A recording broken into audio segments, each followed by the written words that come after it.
Jeff Bengtson, B-E-N-G-T-S-O-N, Deputy Director of Public Safety Fire Division. We're here today to do some burn training, live burn training at the end of Goodyear Avenue. The home was effectively donated to the department for us to train in before, I guess, rather than demolishing it. It's an invaluable benefit for us to be able to have the opportunity to do this training.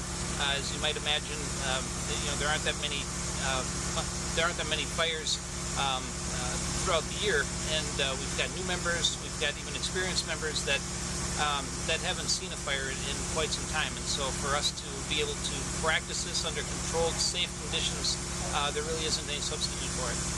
Explain why some parts, all of a sudden it got so hot. What causes that, and how does that happen?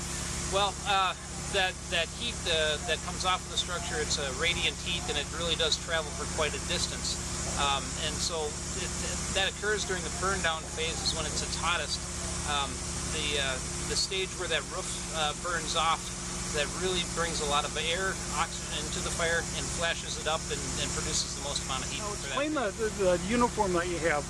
I'm bare-legged and I felt the heat all of a sudden. Sure. How does that uniform, it's hot, yep. But what does it do? Yep. Our turnout gear consists of 3 layers. An outer shell to protect it from getting cut up or scratched.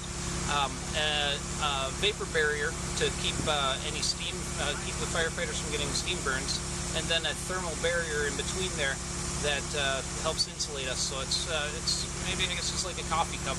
Keeps the cool stuff outside and keeps the warm stuff in. Okay, and how do you know when you're getting too hot? Can you feel heat in a certain spot where all of a sudden you go, I have to back off? Or? Yeah. The weakest point of the gear is around our ears. We've got a hood that goes over our head, and the heat will penetrate through there first. And so that's usually where we start feeling when it's time to get out or get down closer to the floor. And then individual firemen were able to go inside and do some of the controlled burn to see what it was like inside? Yep, everybody here was able to go in. We did actually 6 different evolutions where we sent a crew in, lit a fire, put it out, came back out, and then repeat. Fantastic.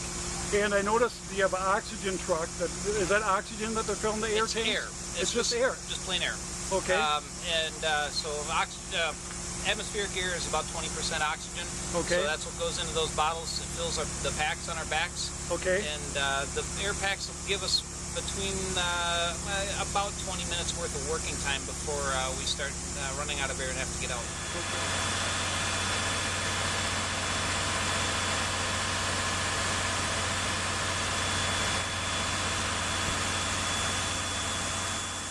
Problem, because they plowed the snow a little bit, but that's about it.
How will this help you? Will this help save lives? Will this help save buildings? Oh, absolutely. It helps train us to do our jobs better, more effectively, and ultimately more safely.